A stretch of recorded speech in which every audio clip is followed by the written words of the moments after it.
হাদিসে শিরকের পরে সবচেয়ে বড় কবিরা গুনাহ বলা হয়েছে মিথ্যা সাক্ষ্য দেওয়া। আমরা যারা ভোট দেব, ভোট এটা কিন্তু এক ধরনের আমানত এবং সাক্ষ্য দেওয়া।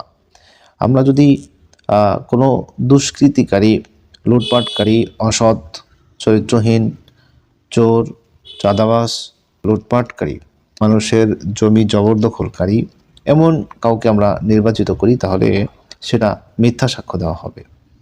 এবং এটা হাদিসে দ্বিতীয় সবচেয়ে বড় কবিরা গুনাহ বলা হয়েছে। এবং এটা এমন কোনো কবিরা গুনাহ নয় যে এটা শুধু পার্সোনাল গুনার মধ্যে থাকবে। কারণ আমি এই যে গুনাহটা করব, কবিরা গুনাহ, যে কোনো অসৎ লোককে আমি সমর্থন দেব, এই আমার ভোটের কারণে যদি কোনো অসৎ ব্যক্তি নির্বাচিত হয়, তাহলে তার মানে যত অন্যায় সে করবে বা তার যত অন্যায় হবে, এর একটা পার্সেন্টেজ আমি কিন্তু নাউজুবিল্লাহ পেয়ে যাব, মানে পাবো বা পেতে আমি বাধ্য। তো তাহলে কী লাভ বলেন?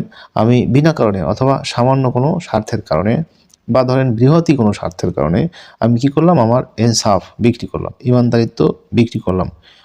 এটা কিন্তু আমার ইমান, আমার নৈতিকতা কোনোটার সাথে যায় না অ্যাজ এ মুসলিম। তো নির্বাচন খুব একদম নিকটে। তো আমরা এই নির্বাচনে নতুন এক শাসন ব্যবস্থা, যেটার ভিত্তি হবে ইনসাফ, ন্যায়পরায়ণতা, আমরা সেই এক শাসন ব্যবস্থা চাই। আর এই নেতৃত্ব দানে কারা সমর্থ বা সক্ষম আমরা বিবেচনা করব।